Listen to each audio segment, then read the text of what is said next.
This is Kate at the Library of Whispers, and today I am reading you Chapter 6 from Bram Stoker's Dracula.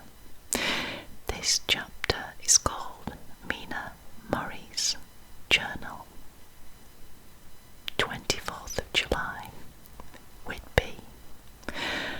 Lucy met me at the station, looking sweeter and lovelier than ever, and we drove up to the house at the Crescent, in which they have rooms. This is a lovely place.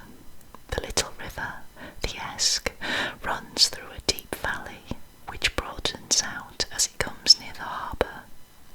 A great viaduct runs across with high piers, through which the view seems somehow further away than it really is. The valley is beautifully green, and it is so steep that when you are on the high land on either side, you look right across it, unless you are near enough to see down. The houses of the old town, the side away from us, are all red-roofed and seem piled up one over the other anyhow, like the pictures we see of Nuremberg. Right over the town is the ruin of Whitby Abbey, which was sacked by the Danes, and which is the scene of part of Marmion, where the girl was built up in the wall. It is a most noble ruin, of immense size, and full of beautiful and romantic bits.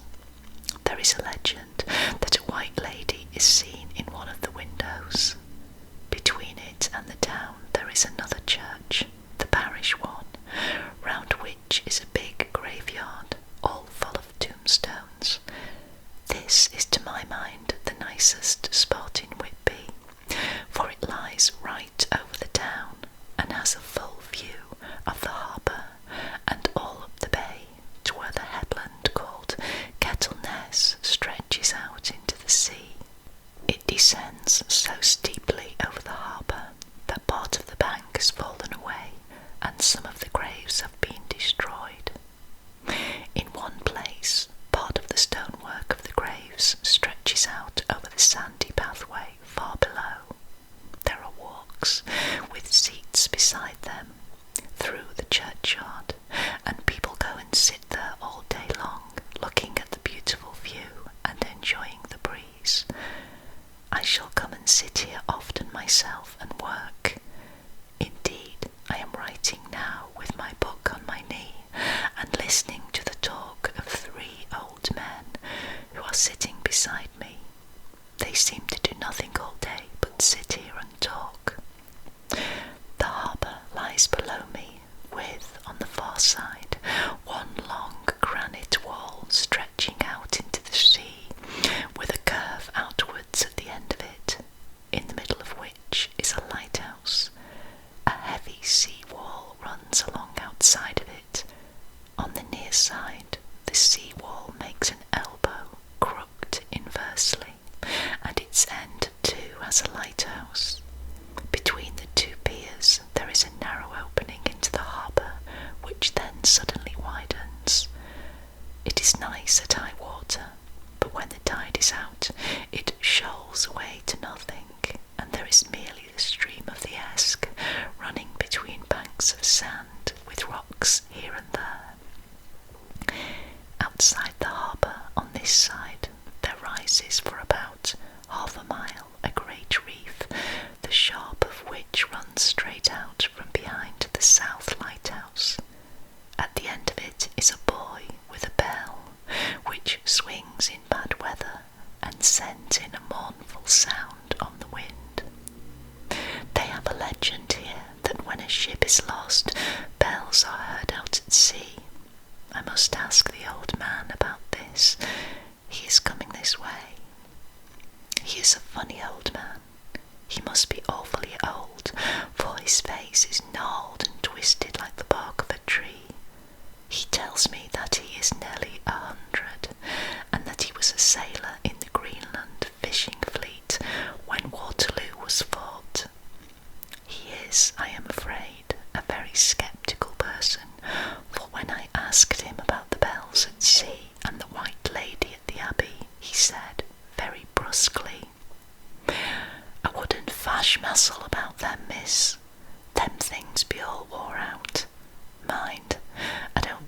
they never was, but I do say that they wasn't in my time.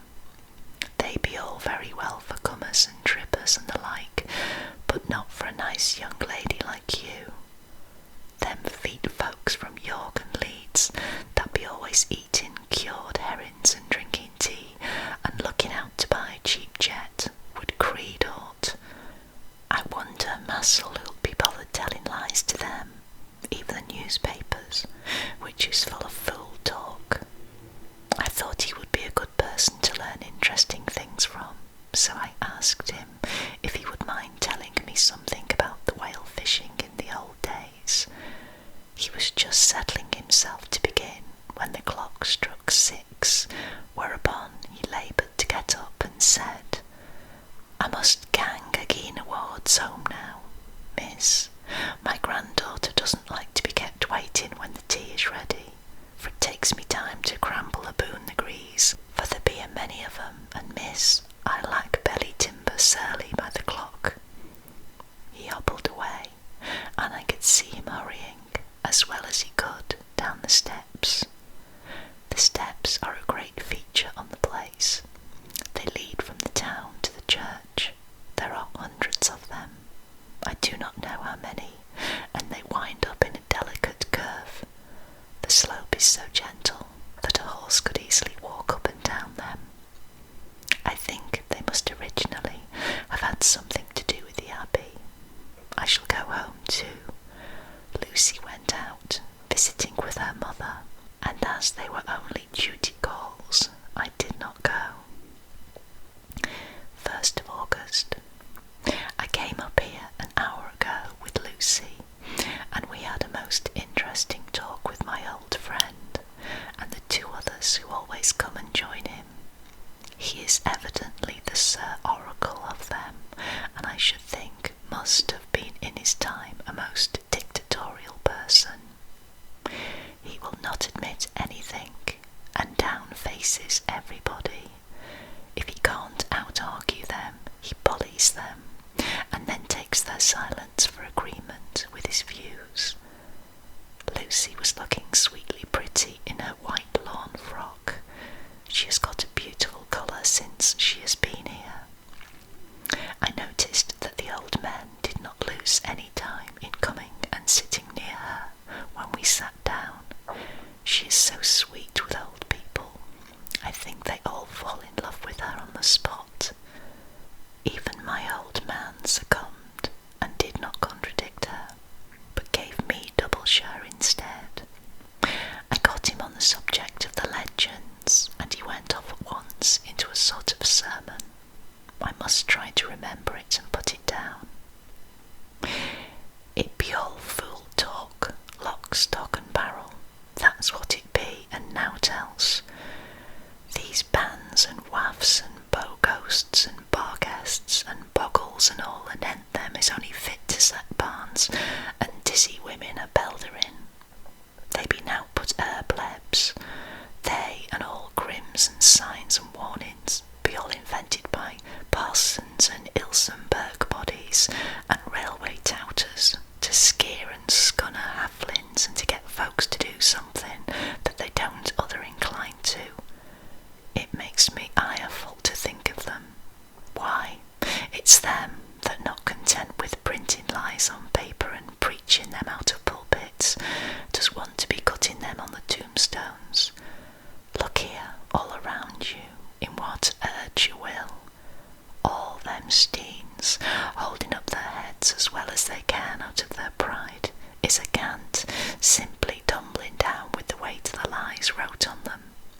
Here lies the body, sacred to the memory, wrote on all of them, and yet in nigh half of them there bean't no bodies at all, and the memories of them bean't cared a pinch of snuff about, much less sacred. Lies all of them, nothing but lies of one kind or another. My cock, but it'll be a queer scoundrelment at the day of judgment, when they come tumbling up in their death sarks, all duped together and trying to drag their tombsteins with them to prove how good they were. Some of them trimmeling and dithering, with their hands that dozend and slippery from sea that they can't even keep their curb up them. I could see from the old fellow's self-satisfied air and the way in which he looked around for the approval of his cronies that he was showing off, so I put in a word to keep him going. "Oh, Mr. Swales, you can't be serious.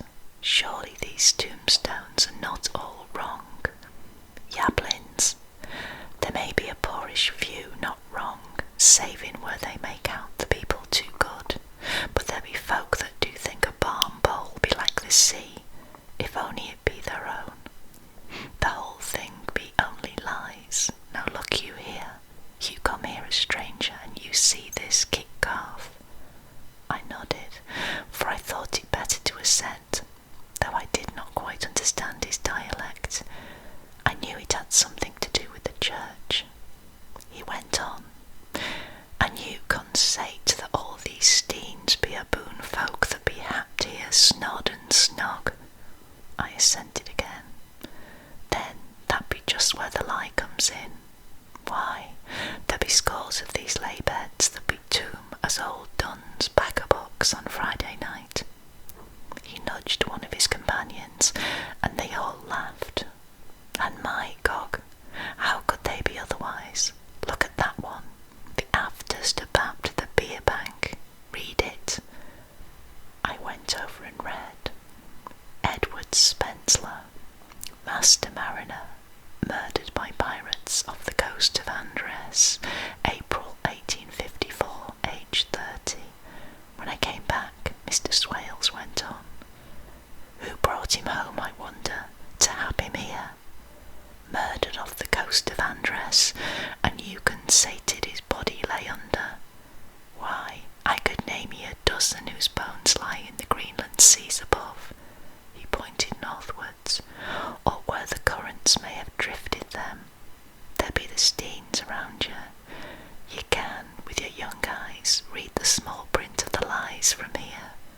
This Braithwaite Lowry, I knew his father, lost in the Lively off Greenland in 20, or Andrew Woodhouse, drowned in the same seas in 1777, or John Paxton, drowned off Cape Farewell a year later, or old John Rawlings, whose grandfather sailed with me, drowned in the Gulf of Finland in 50. Do you think that all these men will have to make a rush to Whitby when the trumpet sounds? I have me antherums about it. I tell ye that when they got here, they'd be jommelling and jostling one another that way that it'd be like a fight upon the ice in the old days, when we'd be at one another from daylight to dark, and trying to tie up our cuts by the aurora borealis." This was evidently local pleasantry, for the old man cackled over it, and his cronies joined in with gusto.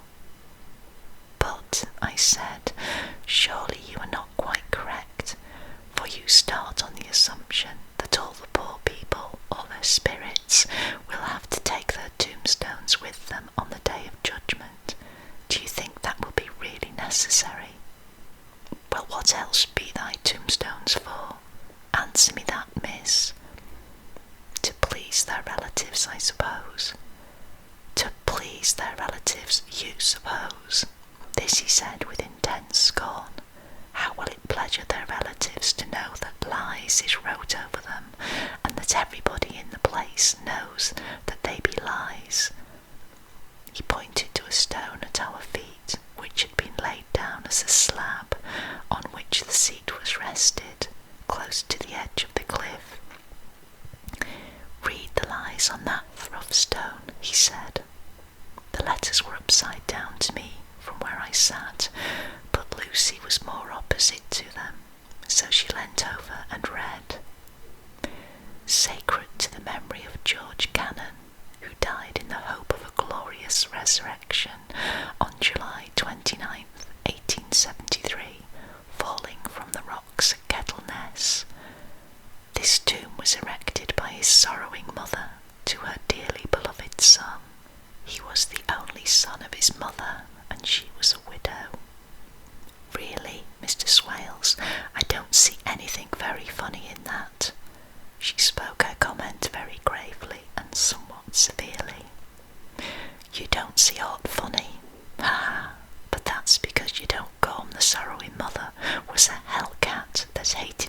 because he was a crooked, a regular lamiter he was, and he hated her so that he committed suicide in order that she mightn't get an insurance she put on his life. He blew nigh the top of his head off with an old musket that they had for scaring crows with. 'Twarn't for crows then, for it brought the clegs and the doups to him. That's the way he fell off the rocks. And as to hopes of a glorious resurrection, I've often heard him say, Mazel, that he hoped he'd go to hell, for his mother was so pious that she'd be sure to go to heaven, and he didn't want to addle where she was. Now isn't that Steen at any rate? He hammered it with his stick as he spoke. A bag of lies. And won't it make Gabriel cackle with Geordie? Comes panting up the grease with the top Steen balanced on his hump, and asks to be took as evidence.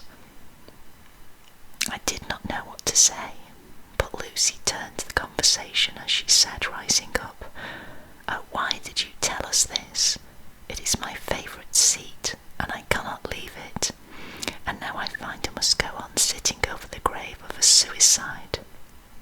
That won't harm ye, my pretty, and it may make poor Geordie gladsome to have so trim a lass sitting on his lap. That won't hurt ye. Why, I've sat here off and on for nigh 20 years past, and it hasn't done me no harm. Don't ye fash about them as lies under ye, or that doesn't lie there either. It'll be time for ye to be getting scart when you see the tombstones all run away with, and the place as bare as a stubble field. There's the clock, and I must gang. My service to you ladies." And off he hobbled. Lucy and I sat a while, and it was all so beautiful before us that we took hands as we sat, and she told me all over again about Arthur and their coming marriage. That made me just a little heartsick, for I haven't heard from Jonathan for a whole month. The same day I came up here alone, for I am very sad. There was no letter for me. I hope there cannot be anything the matter with Jonathan. The clock has just struck 9. I see the lights scattered all over the town, sometimes in rows where the streets are, and sometimes singly. They run right up the Esk and die away in the curve of the valley. To my left the view is cut off by a black line of roof of the old house next to the abbey. The sheep and lambs are bleating in the fields away behind me, and there is a clatter of donkeys' hoofs up the paved road below. The band on the pier is playing a harsh waltz in good time, and further along the quay there is a Salvation Army meeting in a back street. Neither of the bands hears the other, but up here I hear and see them both. I wonder where Jonathan is, and if he is thinking of me. I wish he were here. Dr. Seward's Diary, 5th of June. The case of Renfield grows more interesting the more I get to understand the man. He has certain qualities, very largely developed: selfishness, secrecy, and purpose. I wish I could get at what is the subject of the latter. He seems to have some settled scheme of his own, but what it is I do not know.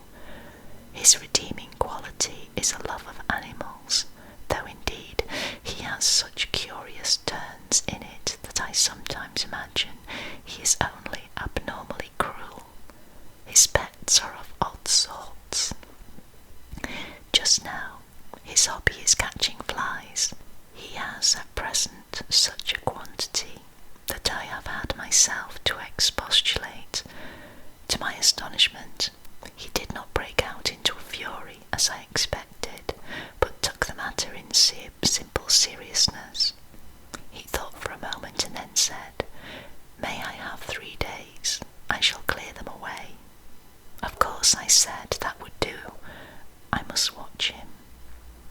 18th of June. He has turned his mind now to spiders, and has got several very big fellows in a box. his flies, and the number of the latter is becoming sensibly diminished, although he has used half his food in attracting more flies outside to his room. 1st of July. His spiders are now becoming as great a nuisance as his flies, and today I told him that he must get rid of them. He looked very sad at this, so I said that he must some of them at any events. He cheerfully acquiesced in this, and I gave him the same time as before for reduction. He disgusted me much while with him, for when a horrid blowfly, bloated with some carrion food, buzzed into the room, he caught it, held it exultantly for a few moments between his finger and thumb, and before I knew what he was going to do, put it in his mouth and ate it. I scolded him for it, but he argued quietly that it was very good and very wholesome, that it was life, strong life, and gave life to him. This gave me an idea, or the rudiment of one. I must watch how he gets rid of his spiders. He has evidently some deep problem in his mind, for he keeps a little notebook in which he is always jotting down something. Whole pages of it are filled with masses of figures, generally single numbers added up in batches, and then the totals added in batches again, as though he were focusing some account, as the auditors put it. 8th of July. There is a method in his madness, and the rudimentary idea in my mind is growing. It will be a whole idea soon, and then, oh, unconscious celebration, you will have to give the wall to your conscious brother. I kept away from my friend for a few days, so that I might notice if there were any change. Things remain as they were, except that he has parted with some of his pets and got a new one. He has managed to get a sparrow, and has already partially tamed it. His means of taming is simple, for already the spiders have diminished. Those that do remain, however, are well fed, for he still brings in the flies by tempting them with his food. 19th of July. We are progressing. My friend has now a whole colony of sparrows, and his flies and spiders are almost obliterated. When I came in, he ran to me and said he wanted to ask me a great favour, a very, very great favour, and as he spoke, he fawned on me like a dog. I asked him what it was, and he said, with a sort of rapture in his voice and purring, a kitten, a nice little sleek, playful kitten that I can play with and teach and feed and feed and feed. I was not unprepared for this request, for I had noticed how his pets went on increasing in size and vivacity, but I did not care that his pretty family of tame sparrows should be wiped out in the same manner as the flies and spiders. So I said I would see about it, and asked him if he would rather not have a cat than a kitten. His eagerness betrayed him as he answered, "Oh yes, I would like a cat. I only asked for a kitten lest you should refuse me a cat. No one would refuse me a kitten, would they?" I shook my head and said that at present I feared it would not be possible, but that I would see about it. His face fell, and I could see a warning of danger in it, for there was a sudden fierce sidelong look which meant killing. The man is an undeveloped homicidal maniac. I shall test him with his present craving and see how it will work out.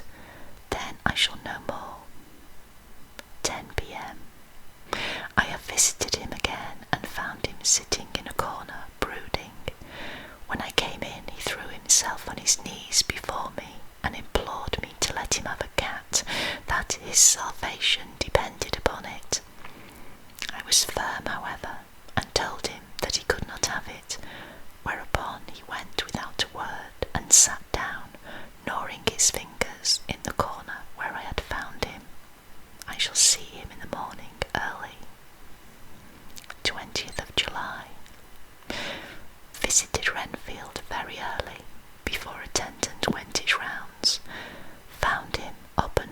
fortune. He was spreading out his sugar, which he had saved, in the window, and was manifestly beginning his fly-catching again, and beginning it cheerfully and with a good grace. I looked around for his birds, and not seeing them, asked him where they were. He replied, without turning round, that they had all flown away. There were a few feathers about the room, and on his pillow a drop of blood. I said nothing, but went and told the keeper to report to me if there were anything odd about him during the day. 11 a.m. The attendant has just been to see me to say that Renfield has been very sick and has disgorged a whole lot of feathers. My belief is, doctor, he said, that he has eaten his birds and that he just took and ate them raw. 11 p.m. I gave Renfield a strong opiate tonight, enough to make even him sleep, and took away his pocket-book to look at it. The thought that has been buzzing about my brain lately is complete, and the theory proved. My homicidal maniac is of a peculiar kind. I shall have to invent a new classification for him, and call him a zoophagous, life-eating maniac. What he desires is to absorb as many lives as he can, and he has laid himself out to achieve it in a cumulative way. He gave many flies to one spider, and many spiders to one bird, and then wanted a cat to eat the many birds. What would have been his later steps? It would almost be worthwhile to complete the experiment. It might be done if there were only a sufficient cause. Men sneered at vivisection, and yet look at its results today. Why not advance science in its most difficult and vital aspect, the knowledge of the brain? Had I even the secret of one such mind, did I hold the key to the fancy of even one lunatic, I might advance my own branch of science to a pitch compared with which Bird and Sanderson's physiology or Ferrier's brain knowledge would be as nothing. If only there were a sufficient cause. I must not think too much of this, or I may be tempted. A good cause might turn the scale with me, for may not I too be of an exceptional brain, congenitally? How well the man reasoned. Lunatics always do within their own scope. I wonder at how many lives he values a man, or if at only one. He has closed the account most accurately, and today begun a new record. How many of us begin a new record with each day of our lives? To me it seems only yesterday that my whole life ended with my new hope, and that truly I began a new record. So it shall be until the great recorder sums me up and closes my ledger account with a balanced profit or loss. Oh, Lucy, Lucy, I cannot be angry with you, nor can I be angry with my friend, whose happiness is yours, but I must only wait on hopeless and work, work, work. If I could have as strong a cause as my poor mad friend, there a good unselfish cause to make me work, that would be indeed happiness. Mina Murray's Journal, 26th of July. I am anxious, and it soothes me to express myself here.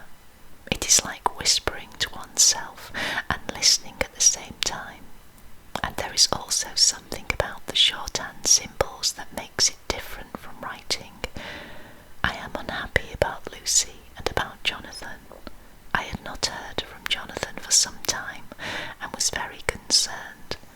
But yesterday, dear Mr. Hawkins, who is always so kind, sent me a letter from him.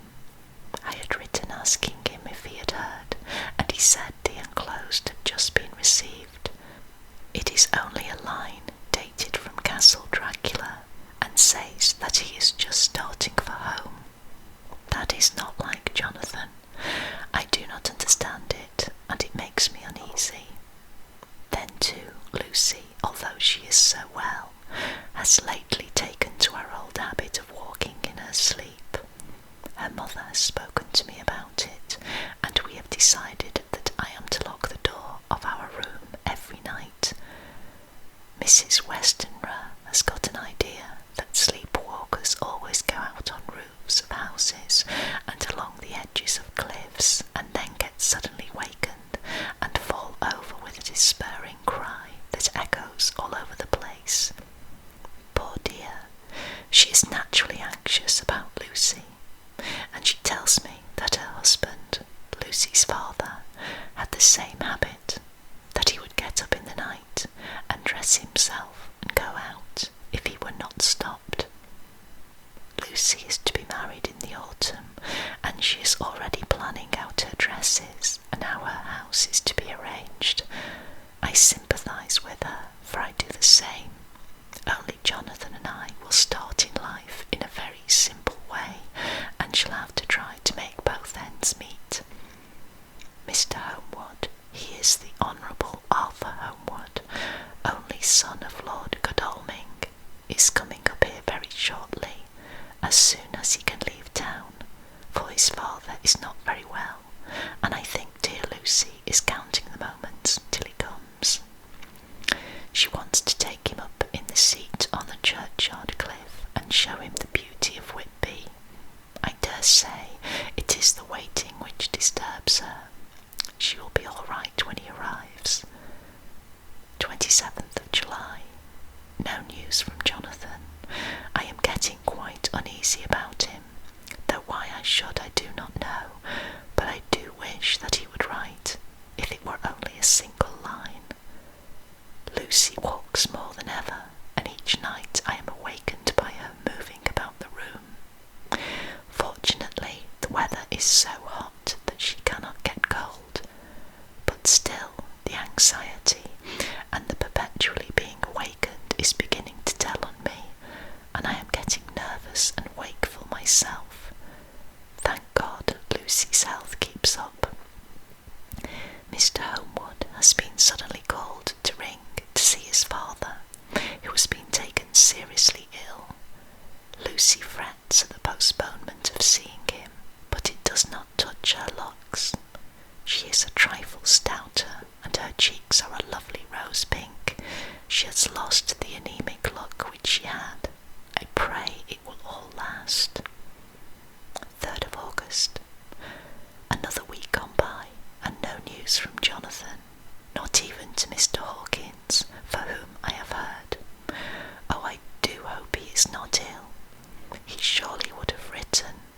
I look at that last letter of his, but somehow it does not satisfy me. It does not read like him, and yet it is his writing. There is no mistake of that. Lucy has not walked much in her sleep the last week, but there is an odd concentration about her which I do not understand. Even in her sleep she seems to be watching me.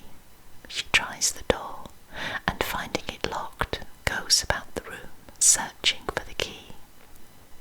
6th of August. Another 3 days, and no news.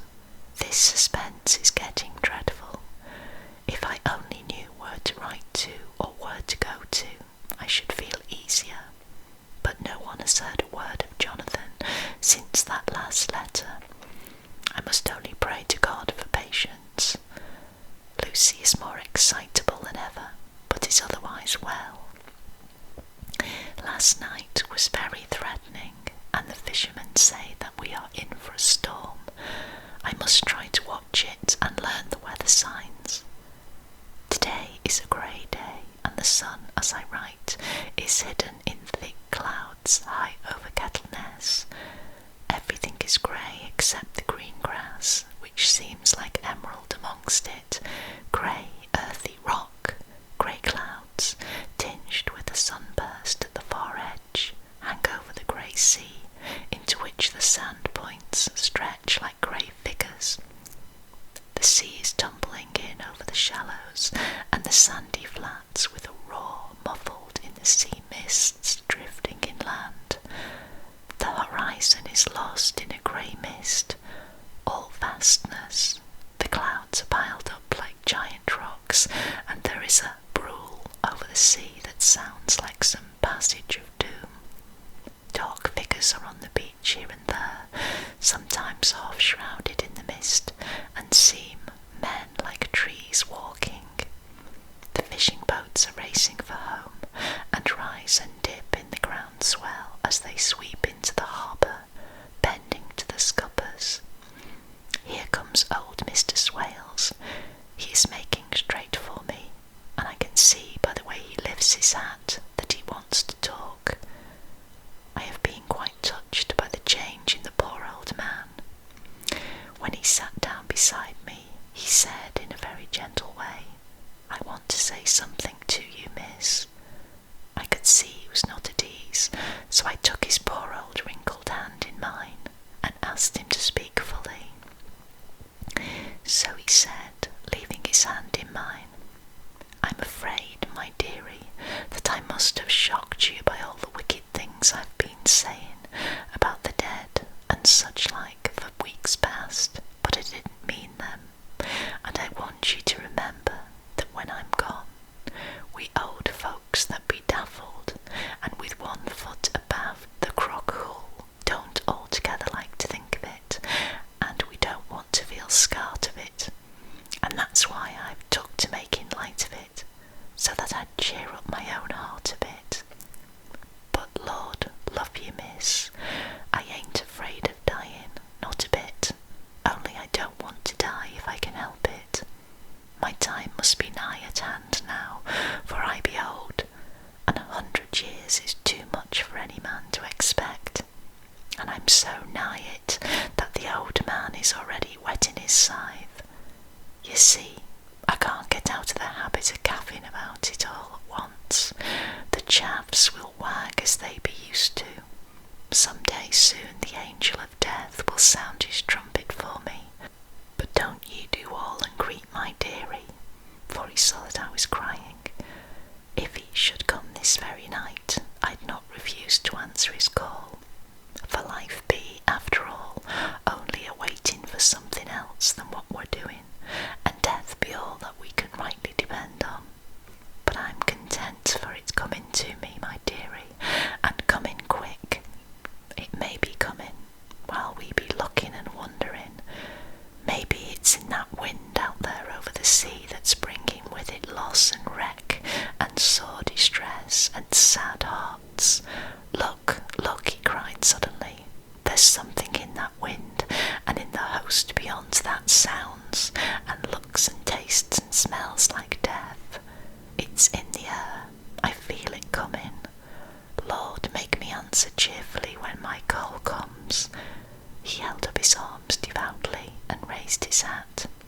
His mouth moved as though he were praying. After a few minutes' silence, he got up, shook hands with me and blessed me, and said goodbye and hobbled off.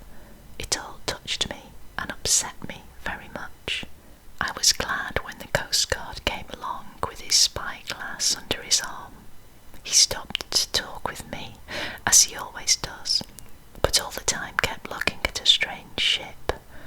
"I can't make her out," he said. "She's a Russian by the look of her, but she's knocking about in the queerest way. She doesn't know her mind a bit. She seems to see the storm coming, but can't decide whether to run up north in the open or to put in here. Look there again. She is steered mighty strangely, for she doesn't mind the hand on the wheel, changes about with every puff of wind.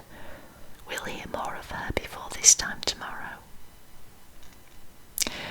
And that ends chapter 6 of Bram Stoker's Dracula. This has been Kate at the Library of Whispers, saying I shall see you very soon.